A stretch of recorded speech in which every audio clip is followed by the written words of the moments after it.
Eu tenho a satisfação de apresentar o general Eduardo Dias da Costa Vilas Boas, que vai fazer a apresentação de hoje, mas eu queria dar algumas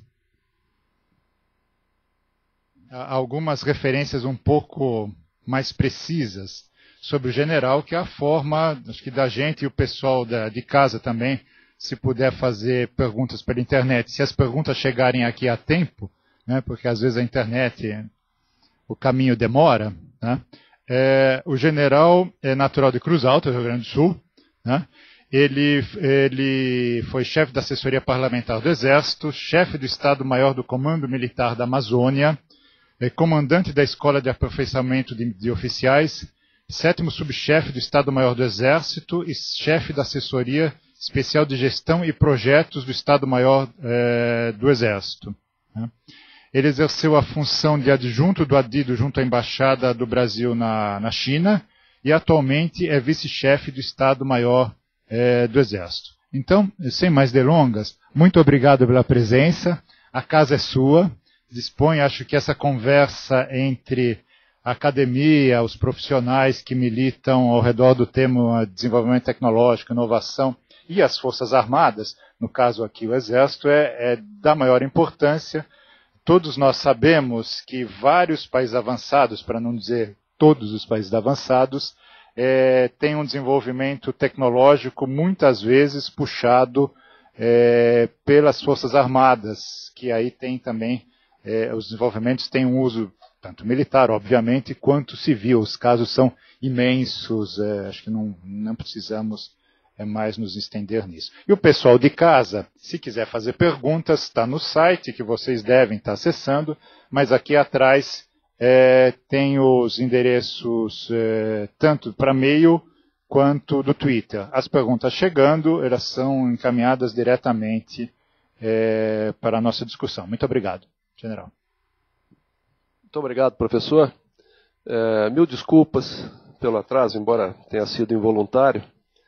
E pelo telefone o Peterson me disse que algumas pessoas estavam aqui teimosamente, né, aguardando, e eu falei para ele: Peterson, se tiver uma pessoa já vale a pena, né?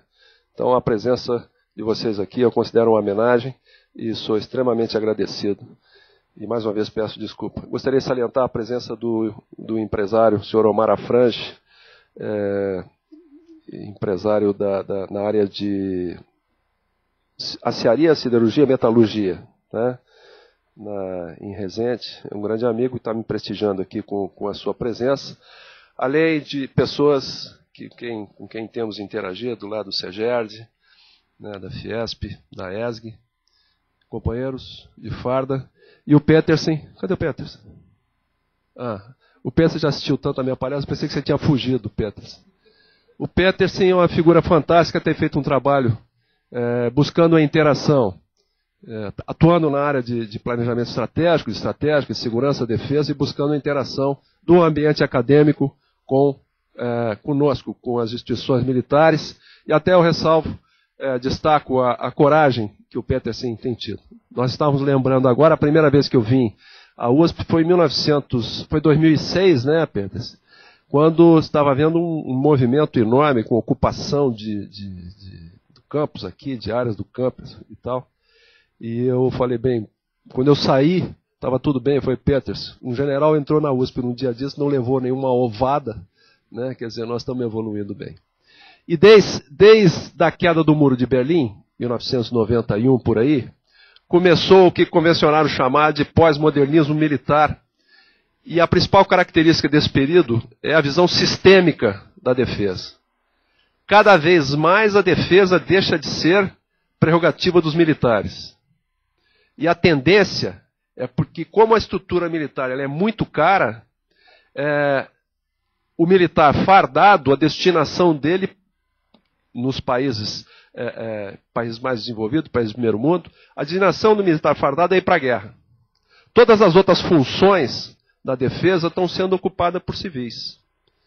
E essa é uma tendência que nós estamos vivendo. Felizmente, estamos vivendo essa tendência aqui no Brasil. Chambelán dizia que Chamberlain ou Clemenceau? Dos dois dizia que a guerra é um assunto sério demais para ficar na mão dos militares, né? E isso é uma grande verdade, grande verdade. A defesa é um problema da sociedade e não dos militares. Nós vamos falar sobre o sistema de vigilância de fronteira, mas eu vou colocar isso num contexto um pouco mais amplo, que é o aparelhamento do Exército, dentro de um contexto mais amplo, que é a transformação do Exército, um período de mudanças que nós estamos experimentando, e isso dentro de um contexto mais amplo, que é o papel do Exército no país e na sociedade, tudo de forma bastante breve. A missão das Forças Armadas vem da Constituição, né? Do artigo 142, ele diz: são instituições nacionais permanentes. Nacional e permanente são interrelacionados. Por que as Forças Armadas são instituições permanentes? O que isso quer dizer? Dois aspectos. Primeiro, porque elas são instituições de Estado, né? E o Estado é permanente. E segundo, do ponto de vista histórico, é porque quando os agrupamentos humanos se caracterizam como um agrupamento humano, né? Eles começam a adquirir uma cultura comum, sempre há um segmento desse agrupamento humano encarregado da segurança coletiva, fruto do instinto de sobrevivência coletiva. E à medida que esse agrupamento humano vai incorporando novos elementos culturais, vai se tornando mais complexo, e quando ele chega ao nível de constituir-se uma nação, ali já existe um embrião de uma força armada. E quando esta nação se torna independente, a força armada, o exército já existe. Então, o exército, as forças armadas e principalmente o exército, faz parte da essência da nacionalidade de um povo. Por isso que ele é uma instituição permanente. O outro aspecto importante a destacar é a questão da hierarquia e disciplina. Por que milico tem mania de hierarquia e disciplina? Por duas razões. Primeiro, porque hierarquia e disciplina, elas proporcionam, elas garantem a coesão da instituição, a unidade da instituição. Sempre que uma instituição armada, ela perde essa coesão, invariavelmente ela traz desgraça para ela própria e para a sociedade a qual ela serve. As guerras civis, normalmente, têm este componente de perda da coesão das instituições armadas, das forças armadas do país. E o outro aspecto importantíssimo na disciplina e na hierarquia é que elas proporcionam os mecanismos para a contenção da violência. A violência é como um fluido, que quando você emprega a violência ou você derrama a violência, ela se expande e você não tem como controlá-la. E o mecanismo para isso, de você mantê-la sob controle, vem exatamente do que a hierarquia e a disciplina proporcionam. Se alguém aqui luta judô, ou luta jiu-jitsu, ou luta karatê, sabe que quando ele vai às aulas, né, quando ele está treinando judô e karatê, ele não está apenas treinando a parte dos golpes. Há um conjunto de princípios de toda a ordem que tem esse papel, exatamente. Porque um sujeito, um faixa preta de karatê, sem esses controles, né, internos, dos princípios, daquela filosofia, enfim, tudo isso, ele se torna um perigo. Assim são as instituições armadas. Daí a importância da hierarquia e da disciplina. As missões do Exército vêm, né, do artigo 142 e de outros dispositivos, leis, a Lei Complementar 97, outras leis, a Política Nacional de Defesa e da Estratégia Nacional de Defesa. Daí nós tiramos as missões do Exército, e eu não vou falar já das missões, mas eu vou colocar aqui uma referência a cenários prospectivos para o final dessa década. Para o final dessa década, nós temos indicações de que o Brasil vai ser ator global. Seremos a quinta economia do mundo, pelo menos, pleiteando assento no Conselho de Segurança da ONU. Então, inexoravelmente, vamos ser ator global. Já estamos nos tornando atores globais. Não é?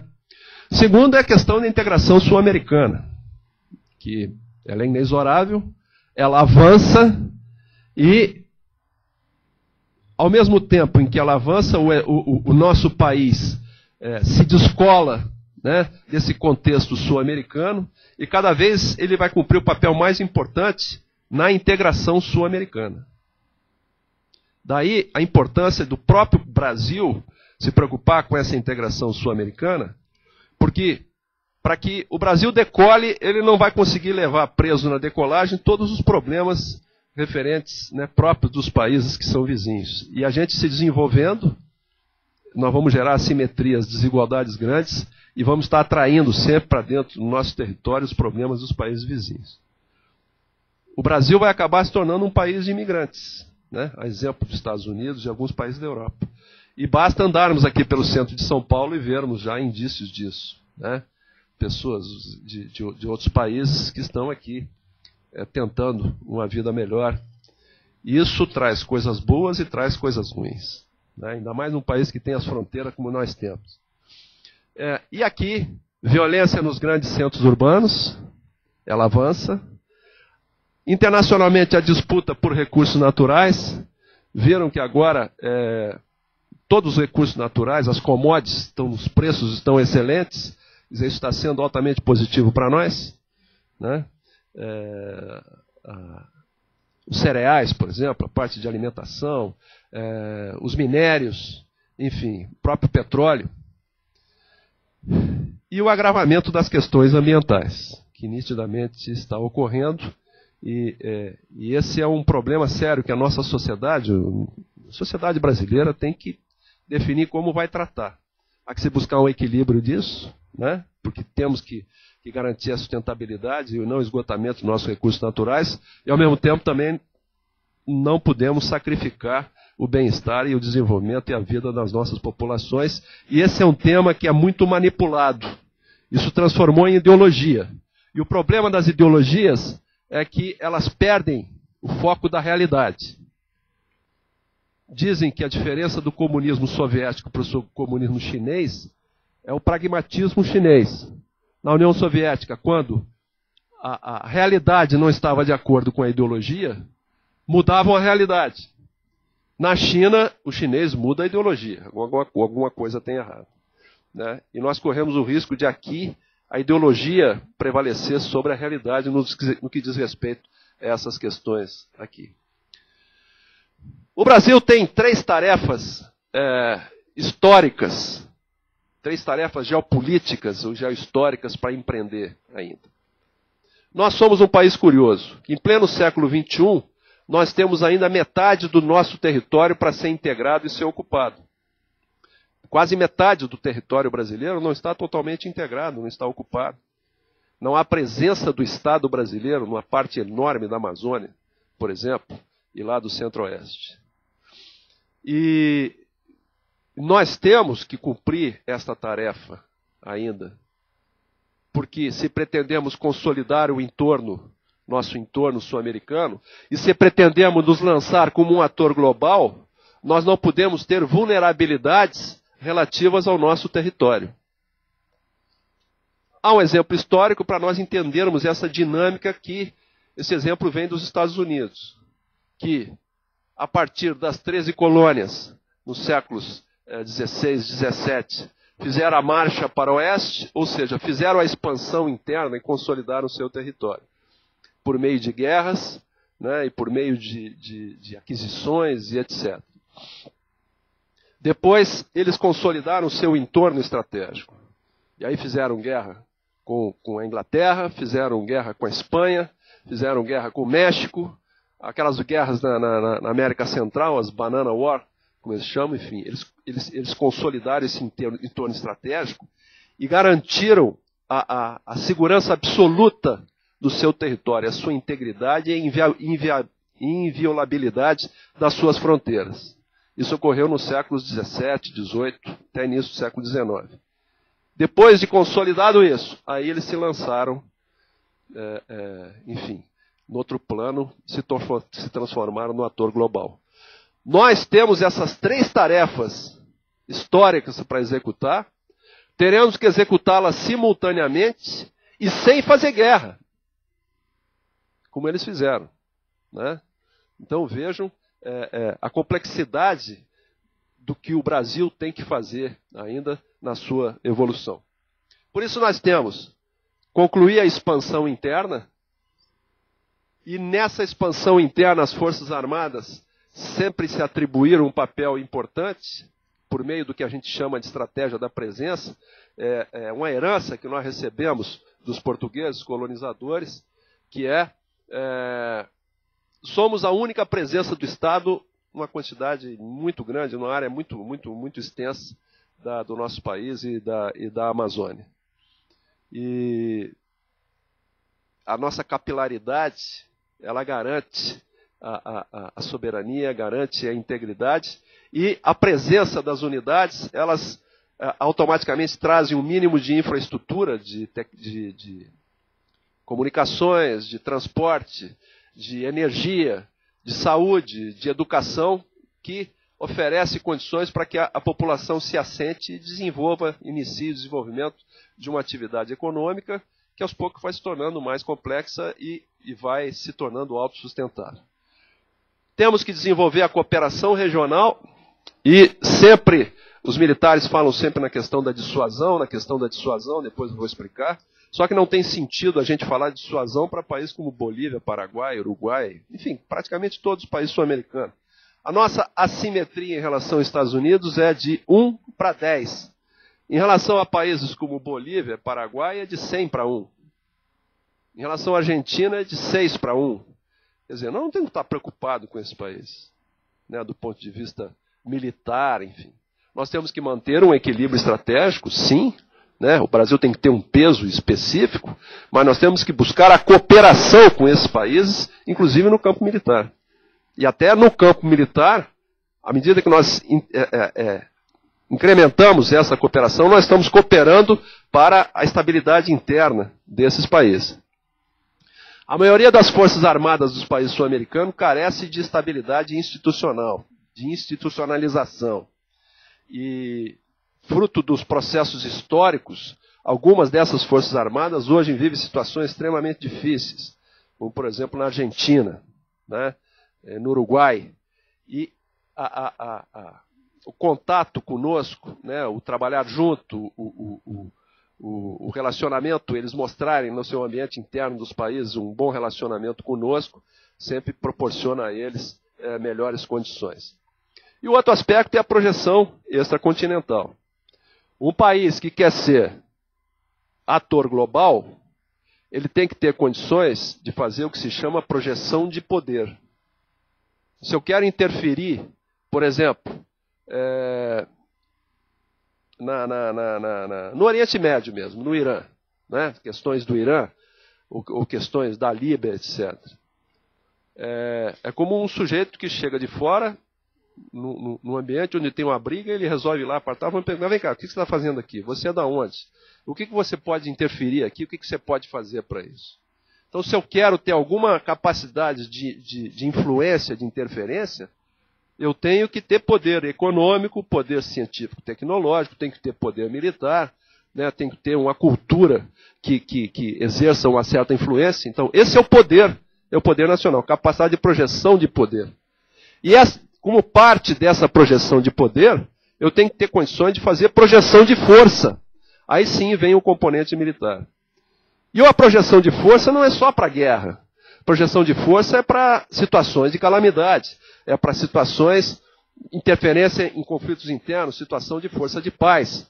Ou, se brasileiros num determinado país em conflito sofrem ameaças, têm a sua sobrevivência ameaçada, eu tenho que ter condições de ir lá e resgatá-los, trazê-los em segurança, enfim. Então nós temos que ter essa capacidade vertebral e essa musculatura para dar essa sustentação, esse respaldo à projeção de poder do país. Então são 3 tarefas geopolíticas e da concepção estratégica do Exército que o próprio Exército se impôs, né, em alinhamento com o restante do Ministério da Defesa. Então está aqui a expansão interna, a projeção internacional e a integração regional. Fala um pouquinho de dissuasão. É importante, quando se discute Força Armada, entender que o principal papel da Força Armada não é fazer a guerra, é evitar a guerra. Sempre que uma Força Armada é empregada numa guerra para fazer face a um conflito ou emergência, é porque algo na sua tarefa precípua, na sua função precípua, falhou. esse entendimento é importante para se discutir a estrutura de defesa, porque senão a gente entra numa discussão, num viés, em que num contexto sul-americano, a gente vai acabar chegando ao questionamento de força armada para quê, se eu não tenho ameaça? E esse é um problema que nós vivemos no Brasil. Nós, militares, vivemos, porque somos um país em que a sociedade não tem percepção de ameaça. Ela não há nenhuma ameaça para a nossa integridade, para a nossa soberania. Né? E no país, ainda com problemas tão sérios, desigualdade social, desigualdade regional, com carências básicas da população, necessidades básicas da população não sendo atendida, como você justificar o repasse de recurso para a área de defesa, que é uma área essencialmente não produtiva? Não é? Tem um professor, o professor Domício Proença, ele num debate sobre isso, a pessoa diz, no nosso país, a sociedade não tem percepção, necessidade de segurança, ele disse, olha, nada é tão vital para a sobrevivência humana quanto o oxigênio. Eu pergunto, alguém pensou aqui em oxigênio hoje? Só vamos pensar na iminência da falta do oxigênio. Né? Então é isso que se vive, a gente vive naturalmente no nosso país. A dissuasão é o seguro que a sociedade paga. Um militar inglês que, não me lembro o nome dele agora, ele diz que costuma-se acusar os governos de desviarem recursos para a defesa, né, ao invés de aplicá-lo em outros bens, mas ele diz, não há bem mais caro do que a vida e a liberdade. Né? Então, realmente, esse é um componente importante da sociedade, que o governo tem que estar atento, e nós ignorarmos essa questão da dissuasão é como o sujeito que tem uma casa, compra um cachorrão, né, para cuidar da casa. Como a casa passa um tempão sem ser assaltada, ele diz, eu não preciso desse cachorro, minha casa não é assaltada. Né, então, seria mais ou menos a mesma coisa.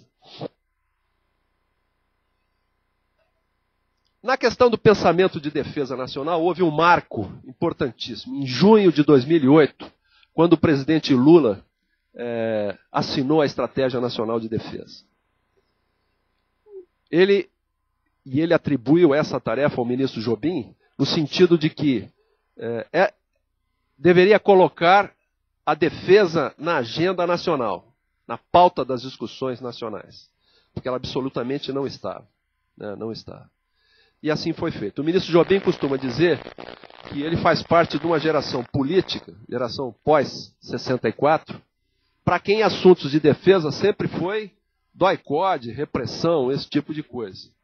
E eles nunca se preocuparam, nunca se interessaram, nunca se envolveram com a defesa, os parlamentares, os deputados, os políticos. Ficou um espaço vazio que os militares tiveram que eles sim ocupar.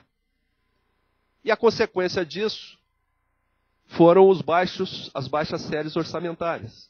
Né? Porque como defesa não dá voto, isso é um problema dos militares, os parlamentares nunca se interessaram por isso. Então essa coisa passou a reverter a partir daí, e ela é histórica porque pela primeira vez na história moderna do Brasil, o poder político diz aos militares o que eles devem fazer. E esse é o fundamento, né, da defesa, a estrutura da defesa, ela deve cumprir esses preceitos. A prevalência do poder civil. Ele deve dizer ao militar como ele quer que a sociedade seja defendida. Então, a Estratégia Nacional de Defesa representa essa mudança de paradigma extremamente saudável. Para nós, excelente, porque, em contrapartida, há um compromisso agora por parte do governo. Né? Se ele me diz o que eu devo fazer, ele tem que me proporcionar os meios. Ele passa a fazer parte da questão. Então, essa foi uma evolução muito grande. E nós, o nosso país, vinha vivendo um problema. Da década de 30 à década de 80, o Brasil foi o país do mundo que mais cresceu. Nós tínhamos uma ideologia de desenvolvimento.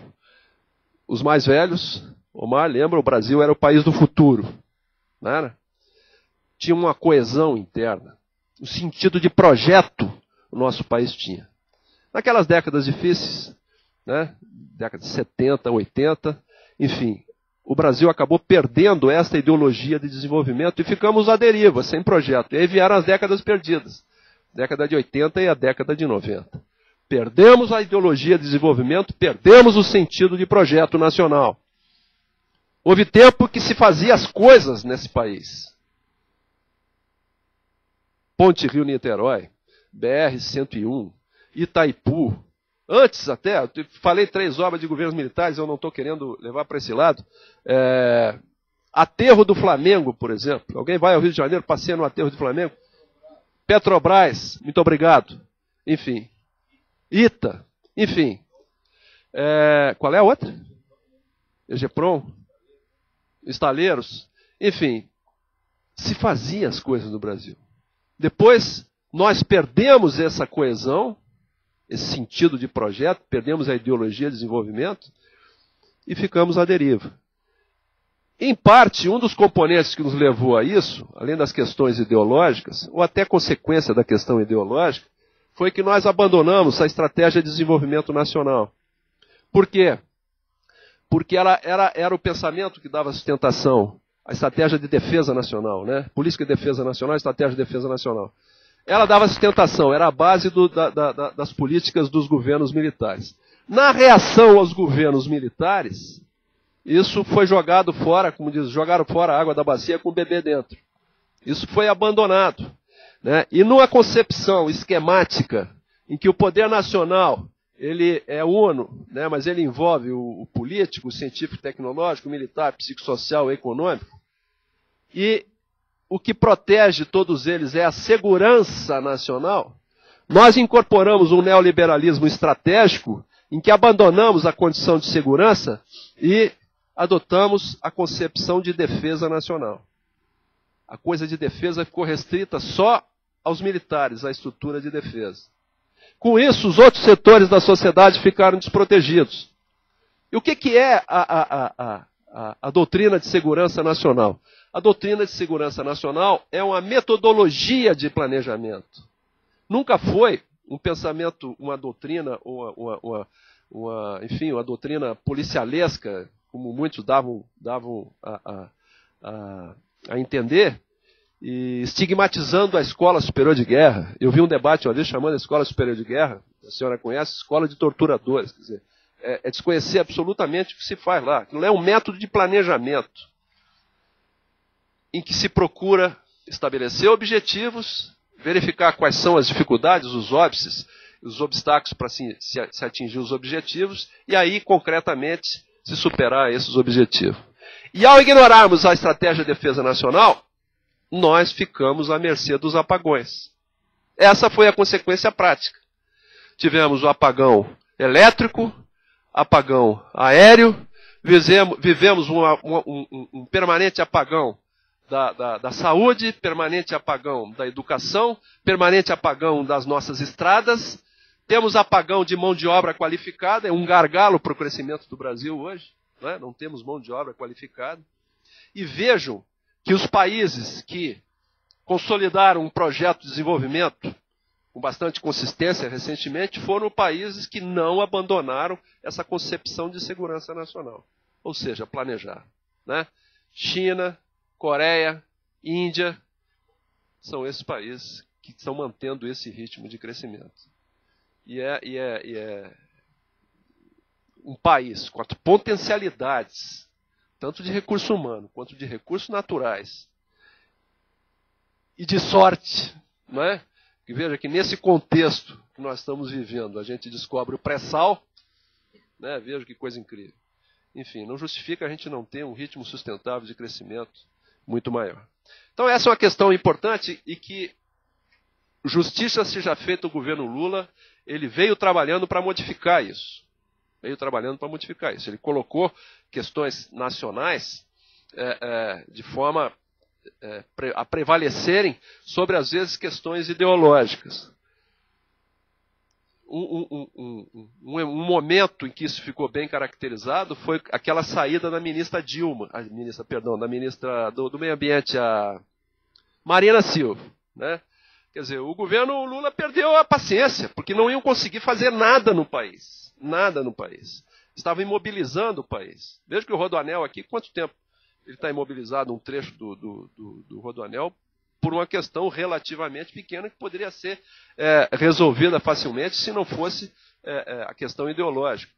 Vejam que a nossa base de lançamento de foguetes lá de Alcântara, quase que ela se inviabiliza também por uma questão de quilombola. Aqueles quilombolas têm direitos? Têm direitos, claro.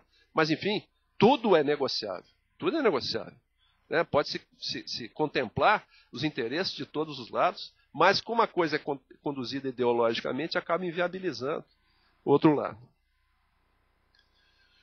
A estratégia determinava as forças que elas deveriam desenvolver essas 3 capacidades operacionais básicas: monitoramento, vigilância, mobilidade e presença. Quando nós fizemos, a estratégia determinava que as forças tinham 6 meses para fazer o seu planejamento. E quando nós fizemos um diagnóstico, com muita facilidade vimos que isso aqui era um ponto fraco terrível: monitoramento e vigilância. Num país com 8,5 milhões de quilômetros quadrados, com a fronteira terrestre de quase 17 mil quilômetros, a nossa capacidade de vigilância ainda depende do fator humano, de observação humana. Não temos sistemas tecnológicos, enfim, incorporados a nos proporcionar essa capacidade de monitoramento e vigilância, e esse é um problema muito sério que nós temos. Temos 3 países vizinhos produtores de cocaína. 3 países produtores de cocaína. Quer dizer, não estamos livres de nos transformar no México, por exemplo, ou nos Estados Unidos. Essa é a realidade. A questão da mobilidade, que é a capacidade de se deslocar, fraquíssima, fraquíssima. Né? E a estratégia da presença, que é o nosso ponto forte. Como eu disse, é uma herança dos portugueses. Temos na Amazônia 120 e poucas unidades espalhadas, enfim, em todos os lugares. E isso, ela serve de base para a vigilância e compensa um pouco o problema da mobilidade. Mas, enfim, esses eram 2 pontos fracos muito sérios. A estratégia foi de junho de 2008, determinava que em 6 meses, ou seja, até julho, a estratégia foi de dezembro de 2008. O presidente Lula assinou. Em 6 meses, ou seja, junho de 2009, nós tínhamos que as forças tinham que apresentar um plano de aparelhamento e um plano de articulação. Fizemos 2 planos de articulação. Articulação é a distribuição das unidades. Um para a Amazônia e outro para o restante do Brasil, que é o Sentinela da Pátria. E 2 programas de equipamento. Um para reequipar o Exército e outro para o Exército de hoje. E outro para equipar o Exército futuro. Aqui são projetos, basicamente, de ciência e tecnologia, com vistas a desenvolver os equipamentos que vão equipar o Exército. Quando o ciclo de vida, chamado ciclo de vida, dos equipamentos que estão sendo adquiridos agora, se encerrar, nós pretendemos fazer as aquisições com base em sistemas desenvolvidos por nós, né, com grande participação das empresas. Na área e da área acadêmica e na área de ciência e tecnologia também. Então essa é a concepção do nosso planejamento. Dentro do plano, vou retornar aqui, dentro do plano Amazônia Protegida,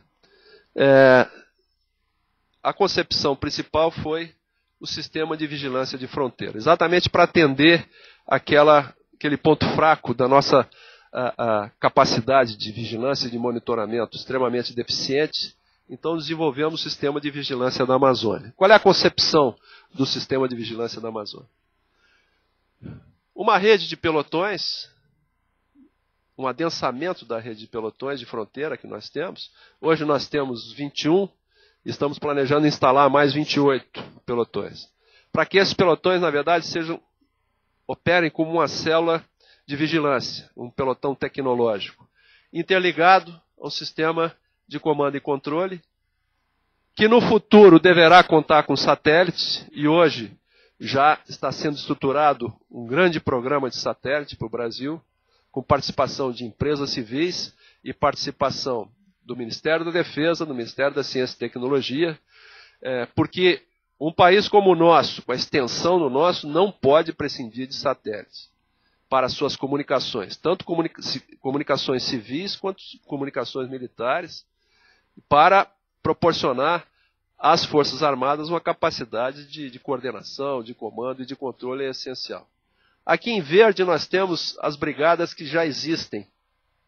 Na Amazônia, em vermelho, 3 brigadas que nós estamos planejando criar. Uma brigada para Foz, uma brigada em Manaus, que vai ser a reserva estratégica, e uma nova brigada no Acre. Por que uma nova brigada no Acre? Aquela região do Acre, Rondônia, o centro-oeste, é uma região que está merecendo atenção, muita atenção, porque ela está sofrendo um impacto muito grande decorrente das represas do Rio Madeira, Giral e Santo Antônio, que vão proporcionar energia abundante naquela região, decorrente da construção da rodovia interoceânica, e essa rodovia que está por ficar pronta, e quando isso ocorrer, o Brasil estará colocado na bacia do Pacífico, estaremos com acesso direto aos mercados da Ásia e enfim, toda a bacia do Pacífico, o oeste dos Estados Unidos e assim por diante. E com a abundância de mão de obra, a abundância de energia, que eu me referia, vejo que essa região, nós podemos considerar que será um segundo lance em sequência ao que foi proporcionado pela construção de Brasília, né? Todo esse avanço da sociedade brasileira, interiorização, agora eu acredito que nós vamos ter um outro avanço em direção ao centro-oeste, com enorme valorização destas áreas, Mato Grosso, Acre, Rondônia e Acre. Eu digo que há que se prestar atenção porque essa região está sofrendo esse impacto e ela não está sendo preparada para isso. A infraestrutura, os recursos humanos. Vejam que empresas que vierem a se instalar aqui nessa região, e certamente vai ocorrer em grande quantidade, né, aproveitando esse acesso à bacia do Pacífico, vão ter que trazer mão de obra qualificada aqui do Centro-Sul. E a população daquela região vai ficar assistindo e os benefícios não se horizontalizam. E a gente continua gerando desigualdades. Né? Continua gerando desigualdade. Então, por isso nós estamos colocando aqui uma brigada no Acre. Porque tem os bônus e tem os ônus. Né? Quando essa rodovia ficar pronta, a Ásia, a China, estará colocada dentro do nosso território. Com tudo que isso tem de bom e isso tem de ruim. Né? Pode trazer de problema. E complementando essa rede de sensores, de sistemas de comando e controle, todos os demais sistemas operacionais que eu vou depois abordar, explicar o que são os sistemas operacionais, ou seja, todas as outras unidades. Porque não tem sentido eu ter uma capacidade de vigilância em tempo real se eu não tenho a capacidade de resposta em tempo real. Se eu deteto um ilícito qualquer na fronteira e levo 8 dias para chegar lá com a minha tropa. Né? O mesmo ocorre no Centro-Oeste, se replica para o Centro-Oeste e se replica para o Sul. Então toda a nossa área, a nossa faixa de fronteira estará coberta por esse sistema. Esse sistema estará integrado ao CIVAM, que já existe, né, aqui a borda da Amazônia. Ele é como se fosse um CIVAM da fronteira. Estará integrado ao SISGAAS, Sistema de Gerenciamento da Amazônia Azul. Estará integrado ao Sistema da Polícia Federal. Estará integrado ao Sistema de Controle do Espaço Aéreo, controle de voo e o Comando de Defesa Aeroespacial. Então, uns sistemas de defesa, sistemas de vigilância totalmente integrados sob a coordenação do Ministério da Defesa. E para isso é essencial a questão do satélite. Nós estamos muito atrasados no satélite. Uma coisa interessante é que, para satélite, esse satélite de órbita geoestacionária, você precisa garantir um lugar para ele. E já não tem mais lugar. Já está virando comércio entre os países. Eu vendo o meu lugar para você, que os países mais desenvolvidos, lógico, se asseguraram, né, garantiram, trataram de garantir, mecanismos internacionais, a posse desses lugares, e hoje até isso a gente já tem dificuldade. Então nós temos que andar rápido com essa questão. Sistemas operacionais. Uma outra visão do CISFRON são 3 subsistemas. Um sistema de sensores, radares, veículos aéreos, enfim, todo tipo de sensor, interligados por um sistema de comando e controle, um sistema de comunicações que a gente denomina de um sistema de apoio à decisão. Né? As informações são repassadas para cá, para o centro de comando e controle. Aqui se elabora os planejamentos e se transmite a ordem para a área operacional, que são os atuadores. Que nada mais são do que tudo que nós planejamos para a organização e o equipamento do Exército. Aqui, uma outra visão é que os sistemas operacionais, todos os sistemas operacionais deverão estar contemplados, deverão ser modernizados também. Quais são os sistemas operacionais? Esse que aqui está. Comando e controle, defesa antiaérea, apoio de fogo, manobra, logística, inteligência, mobilidade e contramobilidade. Qualquer unidade operacional, ela tem esses 7 sistemas funcionando dentro dela. Tá bem? E como é a dinâmica do combate? A dinâmica do combate é: eu me desloco para uma posição privilegiada para poder atirar e atiro para poder me deslocar. Então, para isso eu preciso, primeiro, do sistema manobra, que são os meios de mobilidade. Aviões, helicópteros, barcos, enfim, sistemas de transporte, blindados, não blindados, tanques de guerra e assim por diante. Esse é o sistema manobra. É o que me leva e me traz. Existe manobra, essa mobilidade ela pode ser estratégica, se eu quero sair daqui de São Paulo e ir para um teatro de operações como Centro-Oeste, ou para a Amazônia, ou para o Sul, essa é uma mobilidade estratégica. Se eu estou lá no Mato Grosso, no Centro-Oeste, e me desloco lá dentro, é a mobilidade tática. Alguns meios me proporcionam mobilidade estratégica. Helicóptero, avião, por exemplo, viaturas blindadas sob roda, eu posso fazer grandes deslocamentos rapidamente. E outros me proporcionam só a mobilidade tática, como um tanque, por exemplo. Né? Eu ando poucos quilômetros por dia, e até porque a logística é muito pesada, né, para a gente movimentar tanques de guerra. Outro sistema é o apoio de fogo, como eu disse. Eu me desloco para atirar, produzo o efeito que eu pretendo, e aí atiro, e aí me desloco novamente. Então, em todos os sistemas de artilharia, de foguetes, de canhões, de mísseis, e assim por diante. Para fazer isso, eu preciso ter o que se chama consciência situacional. Eu preciso conhecer as condições, tudo sobre o meu oponente, sobre o inimigo, sobre o terreno, condições meteorológicas, população civil, sobre a infraestrutura, enfim.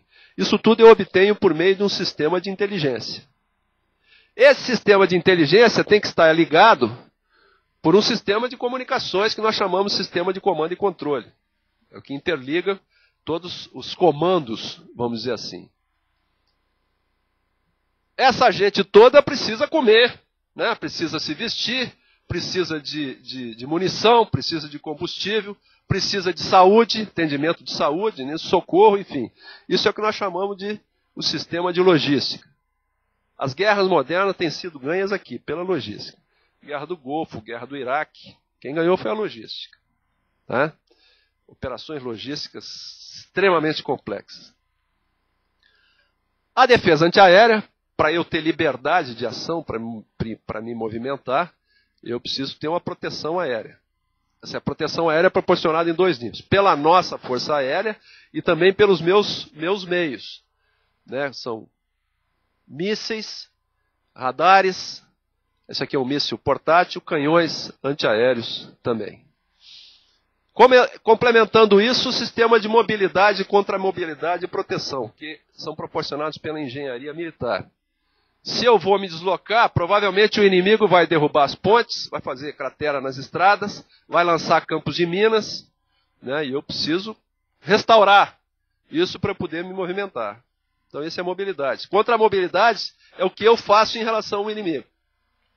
E proteção são os meios de proteção, de casamatas, de abrigos, enfim, proteção da população e assim por diante.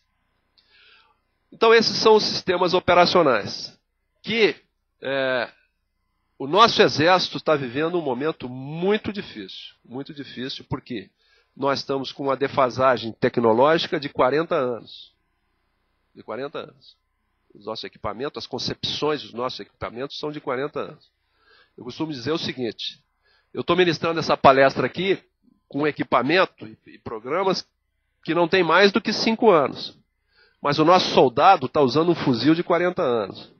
as nossas viaturas, as nossas unidades de blindados, né, de tanques, etc., é tudo no mínimo com 40 anos. Isso no Exército não nos inviabiliza. Vê como a gente se acostumou com essa situação. Foi um largo período de estiagem orçamentária e que a gente ficou, vamos dizer, matando um leão por dia, tentando sobreviver. E assim o Exército, e como somos um país em que não há aquela percepção clara de ameaça, né, essas coisas foram sendo empurradas com a barriga.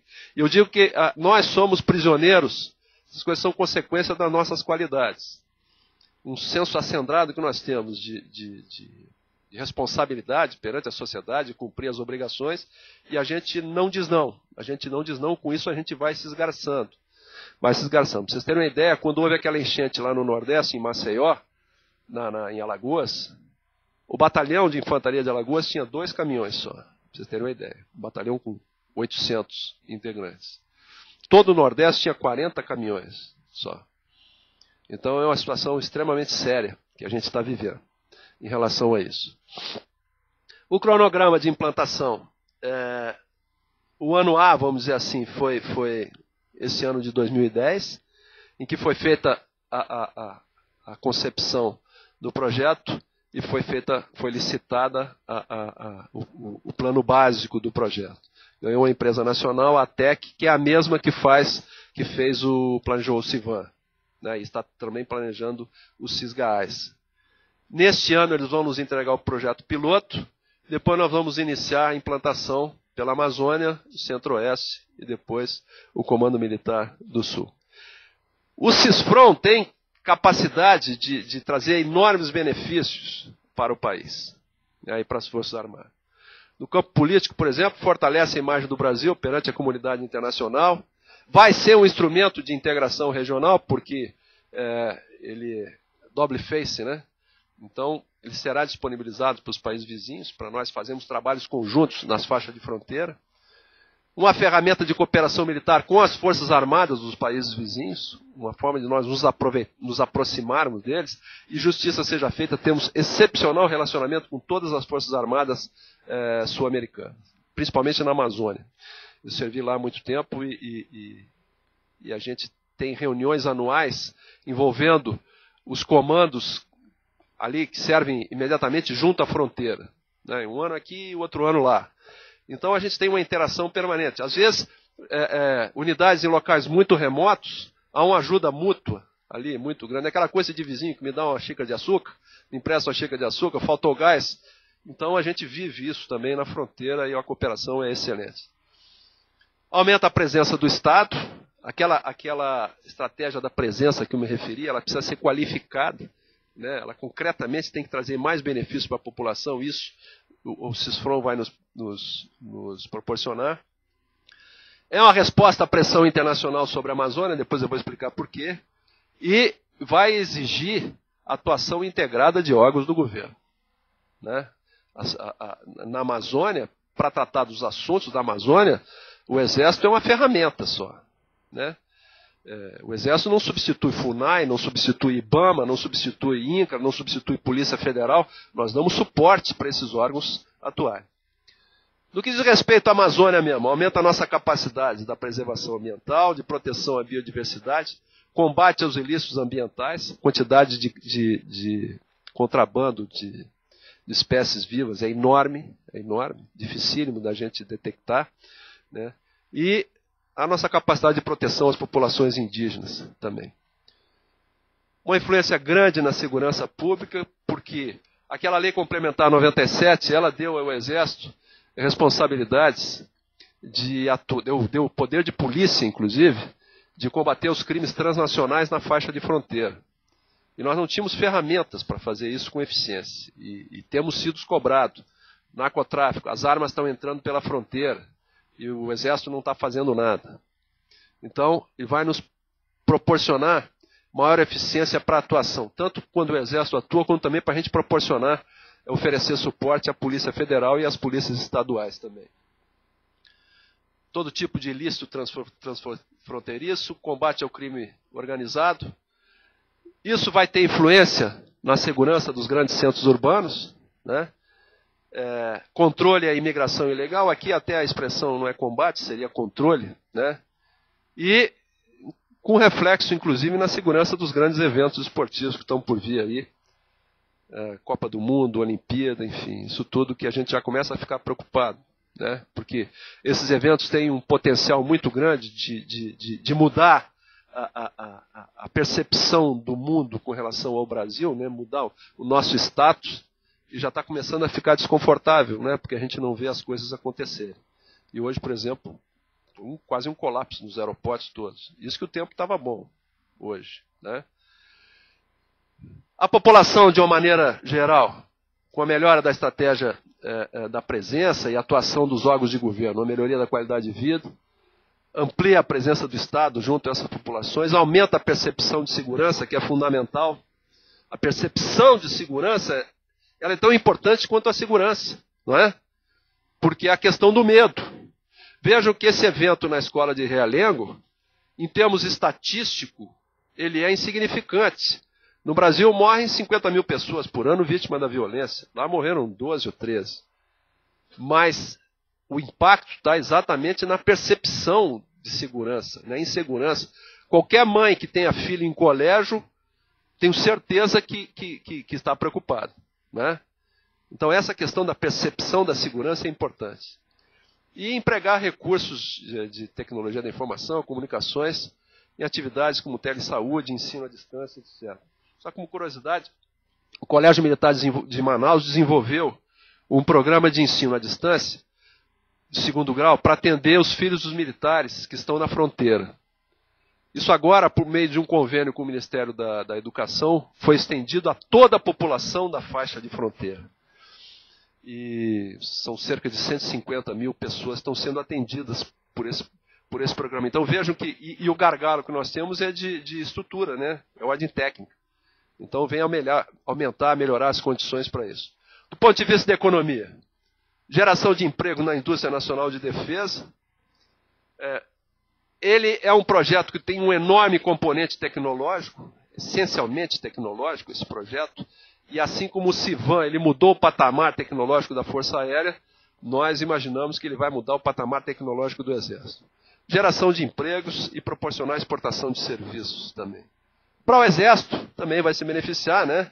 Aumenta a nossa capacidade de vigilância e monitoramento, a efetividade da estratégia da presença, vai aumentar a nossa capacidade de apoiar operações de garantia da lei e da ordem, né? Ações de segurança pública e as ações subsidiárias, que são, por exemplo, defesa civil, atendimento a emergências, coisas desse tipo.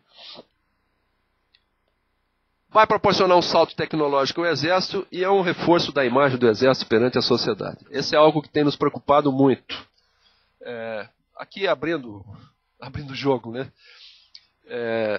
As pesquisas de opinião, todas indicam, colocam sempre as Forças Armadas em primeiro lugar no índice de confiabilidade da população brasileira. Disputando com a Igreja, até recentemente, as Forças Armadas têm estado em primeiro lugar.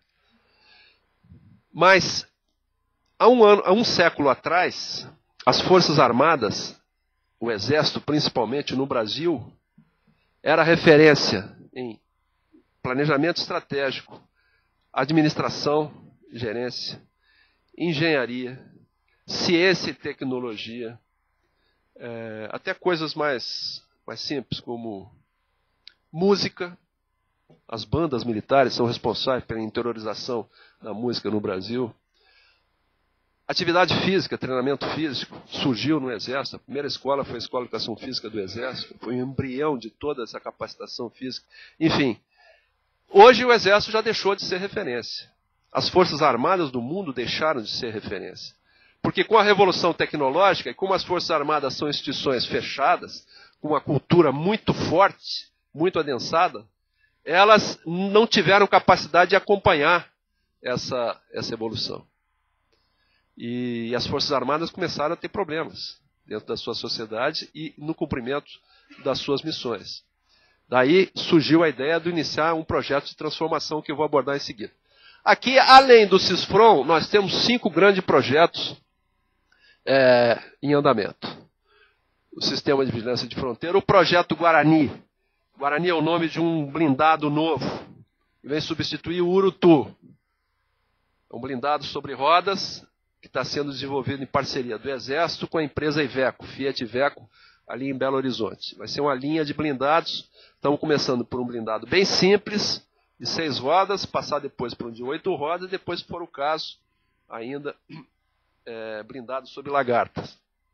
À medida que formos desenvolvendo, incorporando tecnologia, e a nossa indústria nacional for se capacitando a isso também. Quando se desenvolve um blindado Guarani, há que se entender que hoje um tanque de guerra ele tem 4, 5 computadores dentro dele. Ele é operado, a complexidade de operação é quase a mesma de um helicóptero ou de uma aeronave. Né? Então, ele tem vários sistemas ali dentro, e os sistemas de armas, sistemas de comando e controle, os sistemas de radar, de detecção, enfim. É uma complexidade tecnológica muito grande. E todas essas tecnologias são duais, logicamente. Né? E isso oferece oportunidade, então, para que a indústria nacional vá se capacitando e participando. Hoje nós temos 3 grandes grupos, se caracterizando 3 grandes grupos de defesa no Brasil. O primeiro é constituído pela Embraer, naturalmente, né? E a Embraer abriu agora uma nova razão social, a Embraer Defesa, adquiriu algumas empresas nacionais importantes, pequenas, mas dotadas de tecnologia importante, como a ATEC, como a Orbisat, que fabrica radar. Hoje o Brasil é um dos 5 únicos países do mundo que fabrica radar. Então o primeiro grupo é esse da Embraer. O segundo grupo é o da Odebrecht. Odebrecht, desde a participação deles no projeto submarino, ela também abriu agora a Odebrecht Defesa, fez aquisições no Brasil, na empresa Mectron, fez associação com empresas internacionais. E o terceiro grupo é o da Andrade Gutierrez Oi, associada com a Thales francesa, que é o grupo exatamente que está desenvolvendo o projeto do satélite. A Oi quer lançar um satélite para sua operação, mas a operação comercial somente não dá sustentação ao satélite. Então eles estão oferecendo essa parceria com o Ministério da Defesa.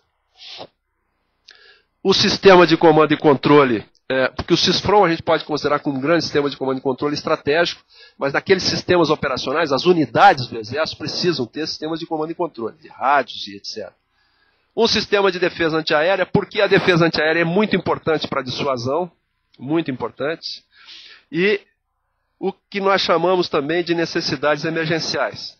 Eu já fiz referência a que os nossos equipamentos sofreram um processo de sucateamento muito grande, de obsolescência muito grande, e muitas faltas nós temos.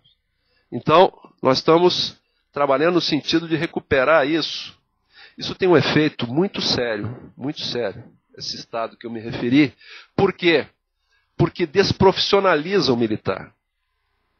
Um profissional militar, né, um sargento, um oficial, vai para uma unidade, servindo em unidades, e não tem o equipamento para exercer as atividades normais de uma unidade, fazer o seu adestramento, o seu preparo, treinar o seu soldado, ele está deixando de ganhar vivência naquela atividade. E se ele não conseguiu ser tenente, ele não vai conseguir ser um bom capitão. Se ele não for um bom capitão, ele não vai conseguir ser um bom coronel. E se ele não for um bom coronel, ele não vai conseguir ser um bom general. E essa desprofissionalização, você não recupera rapidamente. Você compra o material, por exemplo, né, com um projeto de governo e tal, você compra canhões novos, tanques novos, etc. Mas para você recuperar essa capacitação profissional, e ela é complexa, ela não decorre apenas de habilidades técnicas, né, são uma série de princípios, e, enfim, áreas de conhecimento bastante ampla, demora um tempo, às vezes uma geração. Então essa é uma preocupação muito grande que nós temos em relação a isso aqui. E o Brigada Braço Forte é um projeto que nós elaboramos com vistas a estarmos aptos para cumprir, atender qualquer emergência por ocasião dos jogos Copa do Mundo e Olimpíada. Porque até agora ainda não se definiu o planejamento da segurança, mas nós já estamos preparando, porque sabemos que a única instituição que tem presença em todas as sedes das Copas do Mundo, com efetivo, com estruturas de comando e controle, com capacidade de planejamento e assim por diante. Então, estamos nos preparando desde já e, logicamente, nos habilitando a receber recursos, né, que eventualmente venham a ser distribuídos com esse fim específico. Então, rapidamente eu passei esse contexto, mas o mais importante que eu queria destacar, em relação ao que eu mostrei aqui, é que está em curso no Exército um processo chamado de processo de transformação do Exército. O que quer dizer isso? A evolução de uma instituição armada, das Forças Armadas, ela pode ocorrer em 3 níveis. Primeiro, a adaptação. A adaptação é o que a gente faz todos os anos. A gente pede um orçamento de investimento de 3 bilhões, recebe 1,5 bilhão, mas metade disso é contingenciado, então a gente tem que se adaptar para cumprir as missões que são impostas, as missões que decorrem aí da Constituição e outras leis. O segundo é transformação, o segundo é modernização. O que é modernização? É eu comprar um equipamento novo para cumprir as missões que eu sempre cumpro. Mas nós precisamos de transformação. Por que transformação? Novas capacidades para cumprir novas funções, novas missões. Isso implica mudança de concepção política, estratégica, doutrinária, tecnológica, de gestão e assim por diante. Até o ano 2020, o Brasil será a 5ª economia do mundo, ator global. Nós temos que ter forças armadas com capacidade de, se eu fizer assim, eu colocar uma brigada na África, por exemplo. Na América Central, em qualquer país da América do Sul, para integrar uma coalizão, para o Brasil ter voz ativa, para proteger os seus interesses. E o que acontece conosco? Nós ficamos estagnados com um exército de concepção de Segunda Guerra Mundial. Por quê? Segunda Guerra Mundial, essa concepção de guerra de era industrial, de guerras de longa duração, de ocupação de grandes espaços, de conquista e controle de recursos naturais. Uma guerra em que ela vai se anunciando, eu tenho tempo de fazer a preparação. Em que o Exército trabalha no seu dia a dia não para produzir operacionalidade, mas sim para produzir recursos mobilizáveis. Então, nesse tipo de guerra, o maior poder de combate é obtido por meio da mobilização. E o que acontece hoje? As guerras são instantâneas. As guerras duram horas, às vezes dias. Eu não tenho tempo para fazer tudo isso. Eu tenho que ter algo chamado prontidão, ou seja, eu faço assim e já estou pronto para me deslocar. E a sociedade tem o direito de exigir isso. Nós somos um exército de 190 mil homens, integrantes, homens e mulheres. Nós tivemos um enorme esforço para colocar mais um efetivo no Haiti. Quando houve o terremoto no Haiti, nós temos o comando da Força de Paz no Haiti, e a maior parte do efetivo é nosso. Nós temos lá mais ou menos mil militares. Imediatamente tivemos que mandar mais 1.000, tivemos dificuldade para isso. E aí nos demos conta como está nos faltando prontidão. E hoje, além do Haiti, nós estamos no Rio de Janeiro, no Morro do Alemão. Então eu tenho um efetivo de 190, mas gente pronta, preparada mesmo para cumprir esse tipo de missão, operando esse equipamento com tecnologia, enfim, preparado psicologicamente, nós estamos já tendo dificuldade. Então nós temos que promover este salto, essa mudança no Exército. Mudanças na atividade fim, nas operações, na capacidade operacional, na doutrina, mudança nos seus recursos humanos e mudança na gestão do Exército. Esse é o principal projeto que o Exército desenvolve hoje em dia. É uma mudança conceitual. A gente costuma dizer que o Exército que nós temos, esse da concepção antiga, é como se fosse um gato. E não adianta eu engordar o gato. Eu preciso de uma onça ou um tigre, né? Então tem que fazer uma mudança estrutural. Existem 2 histórias da história militar, né? 2 episódios da história militar que mostram bem isso. O primeiro vem da cavalaria polonesa. Quando a Polônia se tornou independente ao final da Primeira Guerra Mundial, ela ficou 170 anos mais ou menos ocupada. Mas sempre ela preservou a sua cavalaria. Era um corpo de 70 mil militares e era a elite do exército polonês. Altamente adestrado, um espírito de corpo, coesão, com disciplina, enfim. E sempre com equipamento novo, né? Lanças novas, cavalos novos, ferraduras, etc. E foi assim que eles entraram na Segunda Guerra Mundial. E em um dia, na invasão russa, todo esse corpo foi dizimado, né? Então, a nossa preocupação é essa. Será que nós não estamos nos transformando numa cavalaria polonesa? Temos que ter esse cuidado. Isso acontece com os exércitos com muita frequência. E aí eles são prisioneiros das suas virtudes. Disciplinado, com espírito de corpo, com coesão, né, com orgulho profissional, com seus valores íntegros. Enfim, mas a sua capacidade operacional ela fica mascarada por conta disso. E outro exemplo que mostra essa necessidade de transformação, ou como se faz uma transformação, essa mudança de paradigma, quando acabou a Primeira Guerra Mundial, o general Guderian, do exército alemão, começou a estudar como foi o desempenho dos blindados, dos tanques, na Primeira Guerra Mundial. A primeira guerra em que os tanques foram utilizados. E ele estudou muito livros escritos por um general francês que era o de Gaulle. De Gaulle tem 2 livros fantásticos. Por um exército profissional e o fio da espada. Por um exército profissional, o de Gaulle mostra a importância das forças blindadas e da importância de abandonar aquela postura defensiva que levou os franceses a construir a linha Maginot, né, que a guerra tinha que ser de movimento, a guerra tinha que integrar, o tanque tinha que integrar com o avião, muita mobilidade, etc. e tal. Os franceses ignoraram aquilo. O Guderian leu os livros do de Gaulle. Quando começou a Segunda Guerra Mundial, os aviões alemães não eram melhores que os franceses e os ingleses. Os tanques alemães não eram melhores. O armamento alemão não era melhor.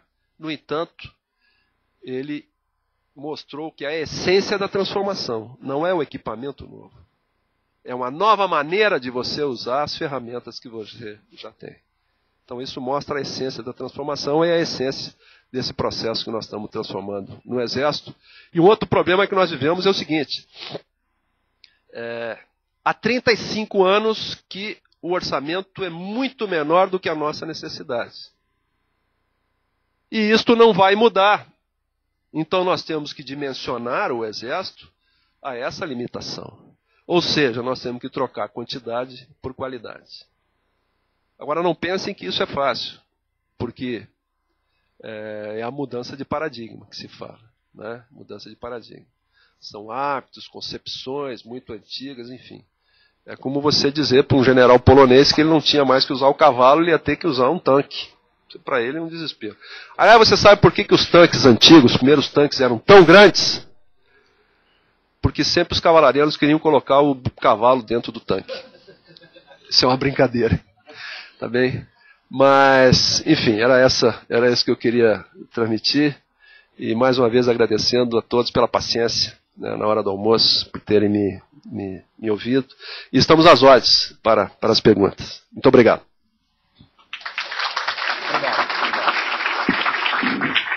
Muito obrigado. Vamos já passar diretamente a algumas perguntas, discussões. Pode sentar aqui. Pode. Eu esqueci de dizer no começo, mas esse evento tem o co-patrocínio, digamos assim, do Instituto de Relações Internacionais aqui da USP. E o Peterson, que ele está lá atrás, no observatório tem um grupo de trabalho de defesa que basicamente é coordenado e executado e planejado por ele, certo? Então, ele que articula, digamos assim, as questões relativas a como nosso foco é inovação e defesa, ciência, tecnologia e defesa. Bom, vamos lá. Então temos 2 aqui. Eu só pediria para que se identificasse por causa da transmissão da internet, já temos 3, e eu gostaria de fazer uma pergunta que não é temática, se é possível, se o senhor autoriza de deixarmos a gravação dessa palestra no site, para que pessoas depois possam acessar. A gravação e E os próprios slides também estão... Perfeito, está ótimo, obrigado. Tem gente que não gosta, até hoje nós não tivemos nenhum expositor que não tenha deixado, mas é nosso dever perguntar. Tá. Eu vou passar aqui. Mas assim? Depois o Guilherme. Tá desligado? Vê se eu fiz alguma bobagem aqui.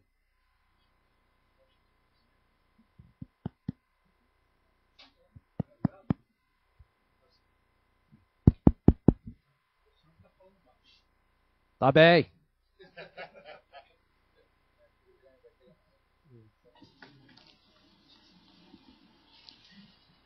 Eu quero chamar a atenção. Por favor, no microfone, por causa da gravação. O microfone está funcionando?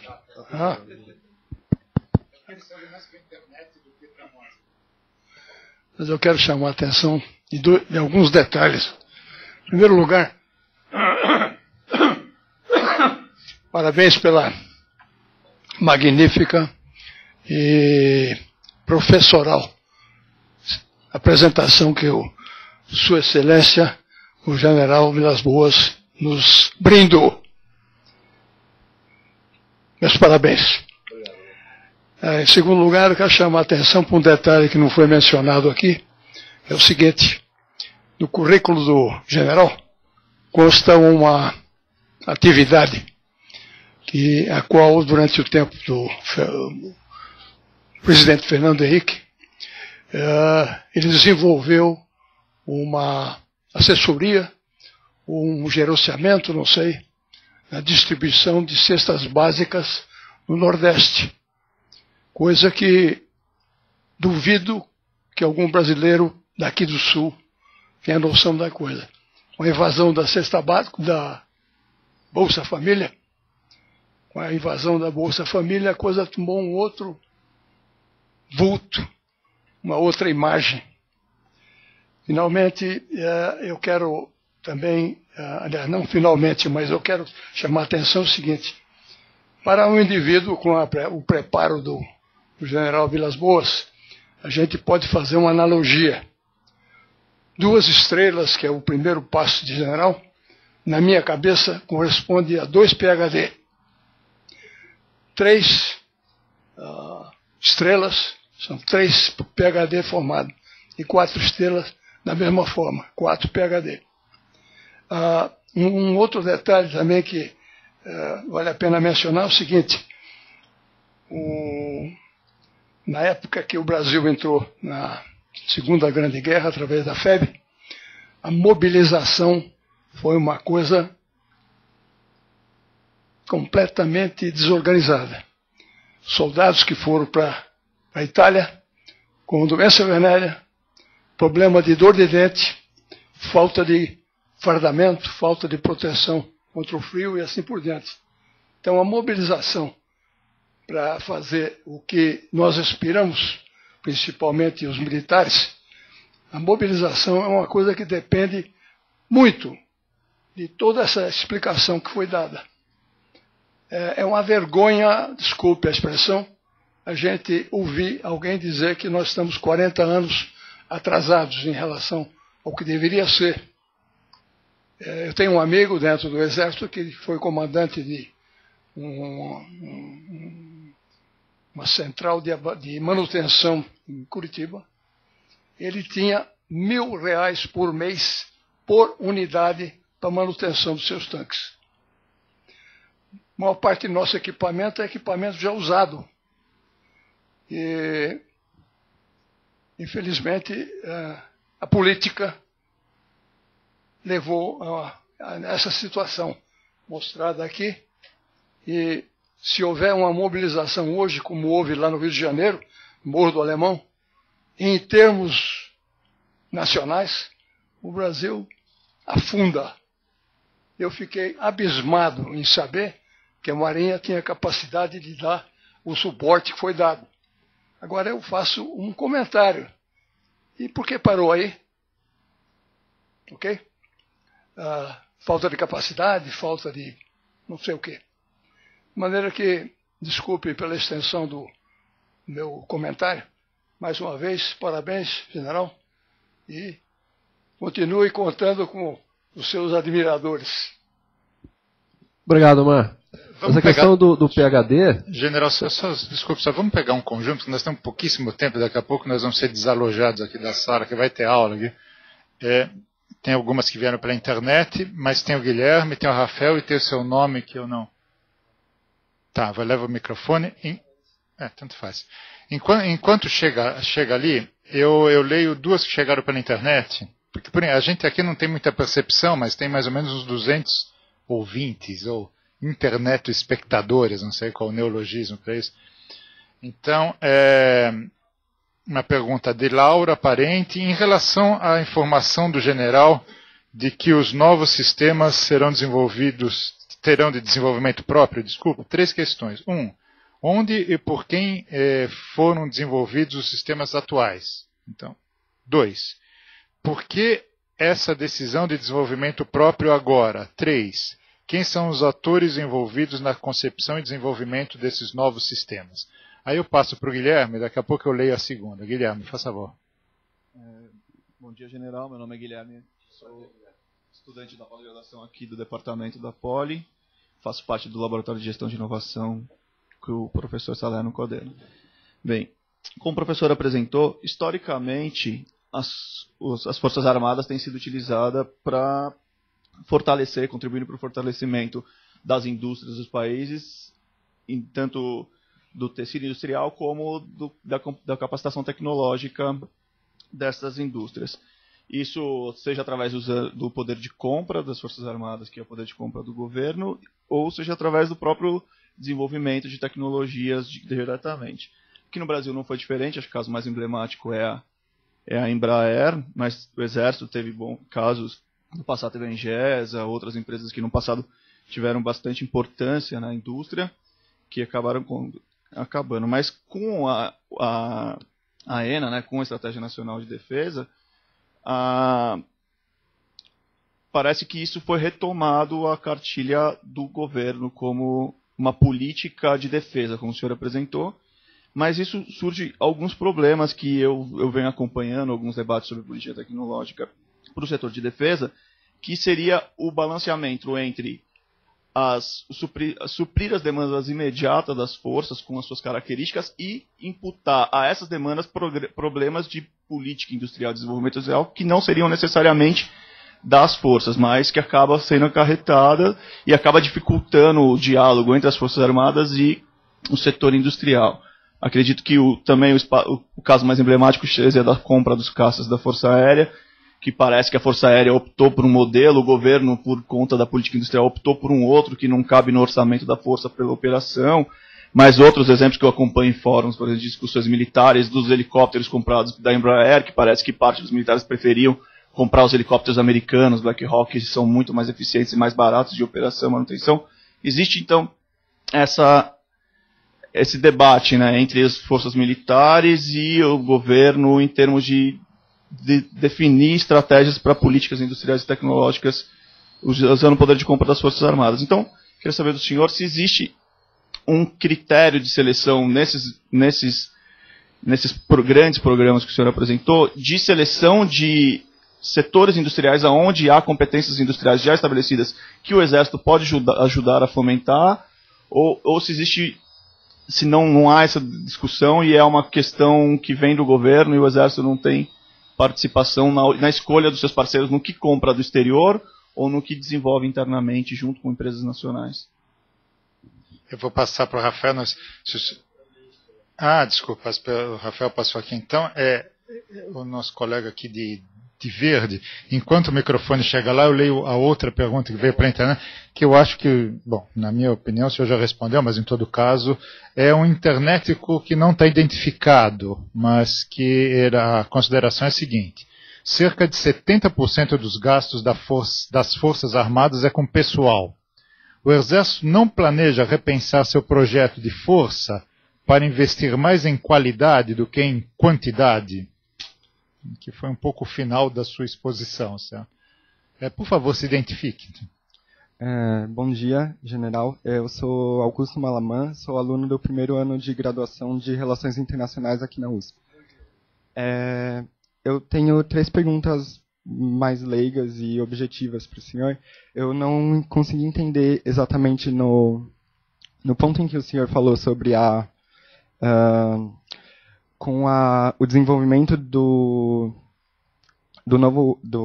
da nova conjuntura na Amazônia, por exemplo, com a necessidade de mão de obra mais especializada na região, devido à migração de empresas, etc., eu não entendi qual exatamente seria a participação do Exército ou das Forças Armadas no geral no desenvolvimento dessa questão. Seria algum tipo de projeto educacional, alguma coisa assim, já que a questão foi a mão de obra qualificada na região.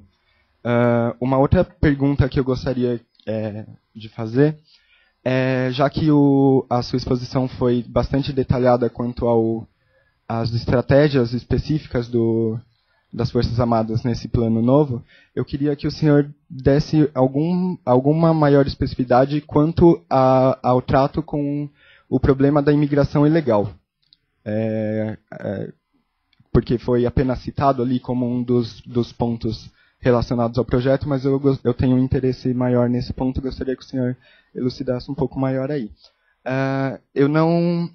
Eu consegui entender bastante os motivos dessa operação ou estratégia, não sei bem como definir, na região norte, e eu consegui pegar bastante a sua explicação sobre isso, mas eu não entendi exatamente qual a aplicabilidade dessas novas estratégias na região centro-oeste e sul. Eu gostaria também que o senhor pudesse falar um pouco sobre isso. Desculpa se as perguntas forem básicas demais, mas era isso. Obrigado. Agora a última, acho que não tem mais escrito, que é a minha. Por algum motivo, a minha inserção da universidade, eu estou aqui na Escola de Engenharia desde 83 como docente, mas eu conheço grupos que fazem algumas pesquisas ligadas à Marinha, tem o escritório naval aqui na Poli, isso facilita. Tem grupos que fazem um pouco de pesquisa ligados à aeronáutica, do que eu conheço, a Marinha é mais ativa aqui, mas eu não conheço sobre o Exército. A Marinha tem centros de pesquisa lá na Ilha do Governador, né? A aeronáutica tem, de certa forma, o CTA, o apoio histórico com a Embraer, faz encomendas para a Embraer, um pouco mais restrito, mas eu gostaria que o senhor nos mostrasse, explicasse um pouco quais são as estruturas do Exército para essa relação de ciência e tecnologia, obviamente para as Forças Armadas, né? Para as Forças Armadas não, para a Força Exército, especificamente. Seria isso. Obrigado. Esse aqui está melhor?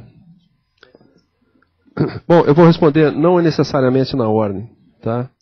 Com relação à questão previdenciária, alguém perguntou, a internet. Mais de 70% do orçamento das Forças Armadas é para pagamento de pessoal, né? Nós temos algumas distorções na legislação. Bom, primeiro é o seguinte. O Ministério da Defesa, diferente de outros ministérios, a parte previdenciária fica a seu cargo, né? Então, por isso que gera esses números com essas características que nós referemos. Outros ministérios não têm este encargo. De qualquer forma, nós temos ainda resquício de leis, de regulamentações antigas que oneravam muito a carga previdenciária. Leis estabelecidas num contexto em que não havia esta preocupação, né, com relação à longevidade das pessoas, esse tipo de coisa. Então, hoje, nós ainda temos vivas pessoas que são pensionistas da Guerra do Paraguai, por exemplo.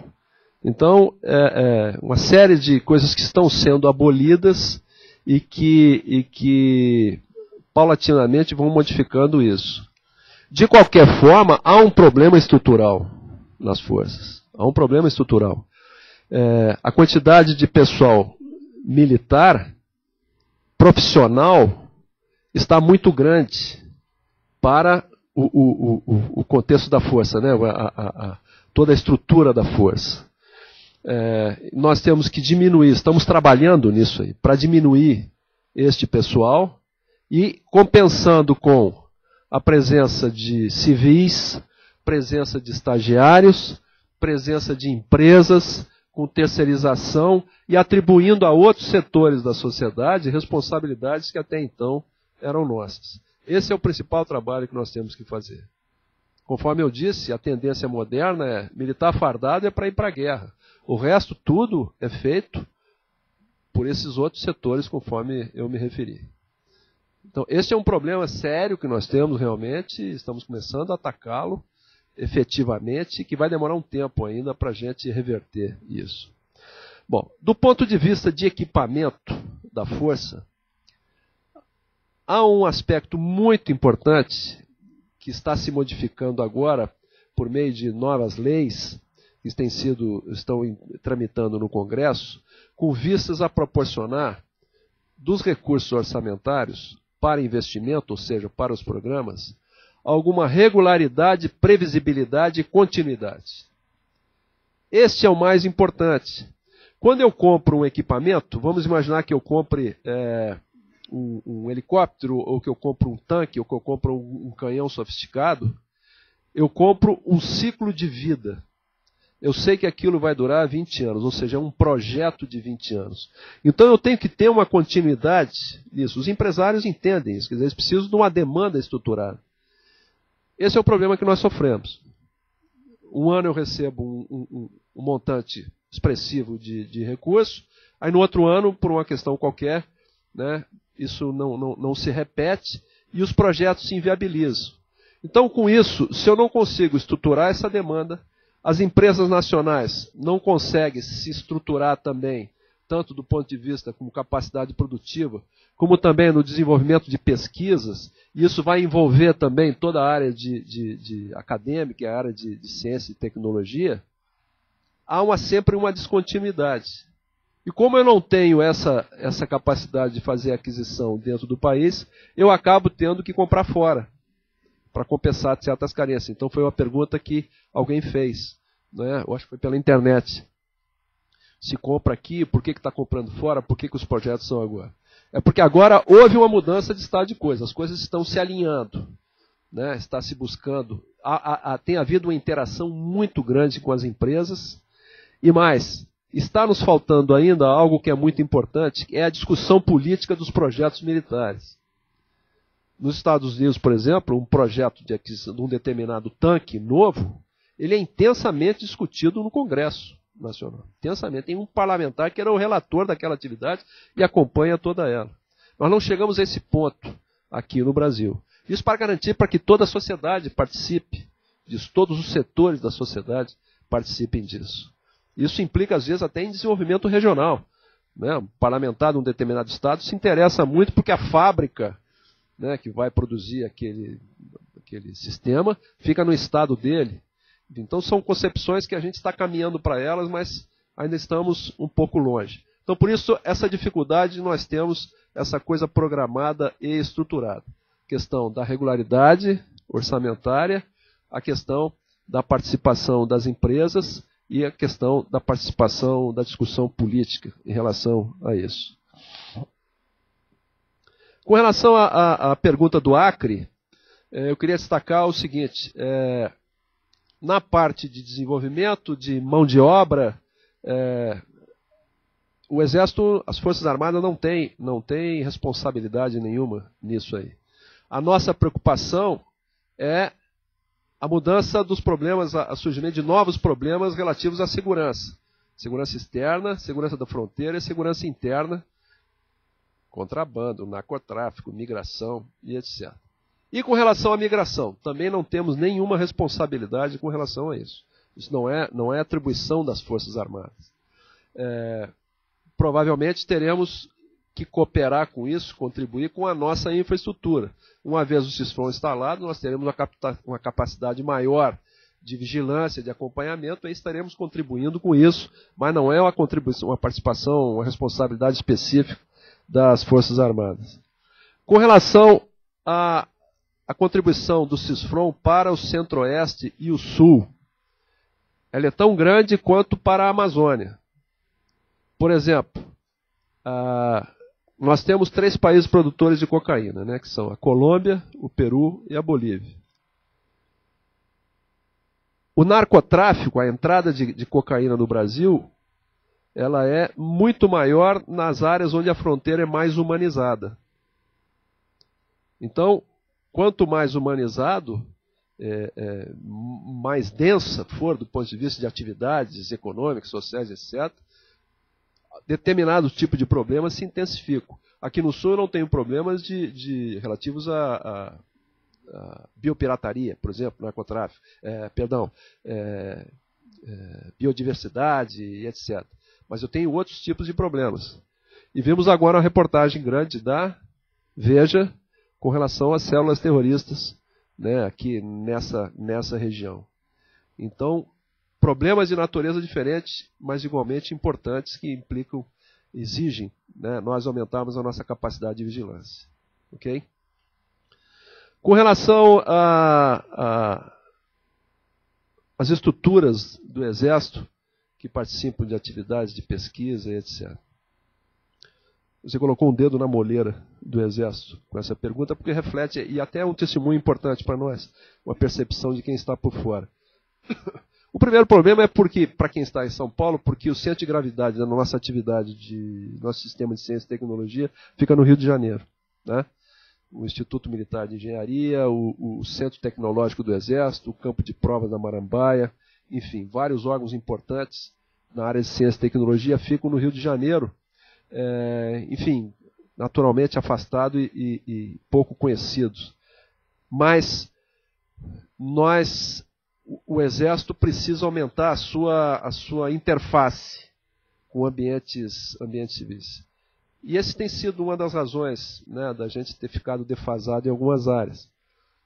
A gente precisa aumentar essa interação com a sociedade, no ambiente acadêmico, no ambiente de ciência e tecnologia, em todos os ambientes. E nós, por exemplo, no Exército, nós não temos uma estrutura de fomento industrial. A Aeronáutica e a Marinha tem. Estamos trabalhando para criar isso agora. E estamos planejando uma grande modificação no nosso sistema não só de ciência e tecnologia, mas todo o sistema de aquisições, né? E uma das principais aspectos a serem modificados é nós incorporarmos uma participação muito maior das empresas, da sociedade civil, muito maior. Essa parte de tecnologia, enfim, de fabricação, de produção, isso é essencialmente civil, né? O Exército entra principalmente com determinadas tecnologias específicas e com uma demanda estruturada, vamos dizer assim, e a sistematização, né? Alguém fez uma pergunta em relação ao estrangeiro, né? Até mesmo dentro do Exército nós temos gente que tem uma visão muito, muito estrita, quase xenófoba, né? Que tem que ser tudo nacional, que não pode ter participação de estrangeiro, enfim. E até usam como parâmetro a China, né? Essas coisas decorrem de um projeto de país e de longo prazo. Mas a nossa defasagem em algumas áreas ela é muito grande, que nós não temos como esperar a gente fazer todo o desenvolvimento aqui no país, não é? Então, necessariamente tem que haver esta interação, né, essa associação e essa cooperação. Vejo que na fabricação desse avião, um avião de transporte de tropa, né, avião de transporte, o C-390 pela Embraer, que é um avião que vai substituir os existentes, né, internacionalmente, como Hércules e outros aviões, né, consagrados, enfim, mas que estão com o seu ciclo de vida já expirando. A Embraer fez associação com várias empresas internacionais para poder produzir esse avião, porque hoje as tecnologias são tão sofisticadas que não tem como a gente criar um sistema de autarquia aqui, né, e querer fazer tudo. Impossível, é impossível. Por isso que a defesa ela não é um fim em si mesma, ela não pode ser uma estrutura, um sistema isolado dentro do sistema país. A defesa tem que estar integrada com a ciência e tecnologia. É legítimo que a área de ciência e tecnologia se desenvolva. É legítimo que empresários, né, se desenvolvam participando da defesa. É necessário que a defesa esteja integrada à diplomacia, né? Porque os meus planejamentos estratégicos, em decorrência, os meus planejamentos operacionais e, em decorrência disso, os equipamentos que eu vou comprar, têm que estar coerentes com a minha postura política, com a minha diplomacia. Enlouquecendo a ideia, como exemplo, sim, se o Brasil resolve declarar guerra aos Estados Unidos, eu não estou preparado para isso. Quer dizer, é uma incoerência muito grande, não é? Então essa coisa toda tem que ser integrada. Faz todo o pensamento nacional, e daí a importância dos civis da área acadêmica participarem da atividade de defesa, se interessem, se metam na atividade de defesa, porque o estarão fazendo com todo o direito e com toda a propriedade, e até é uma questão de responsabilidade de todos. Eu pergunto se ficou alguma pergunta sem ser respondida. Pois não. Boa tarde. Oi? Boa tarde, meu nome é Mariana, eu trabalho na Dupont do Brasil, na área de Kevlar, né, que é tecidos para blindagens, e você comentou sobre os carros, né, blindados que estão sendo feitos e os que já existem, então eu queria saber, assim, mas você pode falar quantos carros blindados já existem no Brasil e se vocês têm algum projeto para a renovação deles, para melhoria dos próprios carros, não a troca. Melhoria, porque a gente está trabalhando agora com o Spauline, né? Que é aquela blindagem que você pode colocar no carro já existente, né? Esse projeto do blindado Guarani é um projeto de 20 anos. No total, se for todo o projeto for desenvolvido, serão 2.000 carros. Mas eu só vou ter esses 2.000 daqui a 20 anos. E eu tenho necessidades imediatas. Para suprir essas necessidades imediatas, nós estamos modernizando alguns dos blindados antigos que nós tínhamos, que é o caso do Guarani, do Urutu, do Cascavel, e também de um outro blindado para transporte. Ele não é tanque, é um blindado para transporte de tropa, de fuzileiros, que chama-se o M113. Então nós estamos com programas em andamento de revitalização e de modernização desses blindados. Eu não tenho agora dados para te passar relativo às quantidades, tá? Nem o andamento do projeto. Mas, enfim, eu te passo depois meu e-mail e eu depois, tá ok? Eu até te ponho em contato com o pessoal dessa área lá no Exército. Tá bom? Me desculpa não ter condições de te dar essa resposta, mas ela é técnica aí. Eu não tenho todos os dados. Tá bom? Obrigado a você, mãe. Muito Alô? Tá pegando? Deu. Muito obrigado, General Vilas Boas. Volte sempre. Né? Volto e chego na hora. Mas o senhor viu que o pessoal estava interessado e ficou. Daqui a pouco, às 2 horas, a maior parte aqui tem outras atividades. Isso não impediu que o pessoal aqui participasse.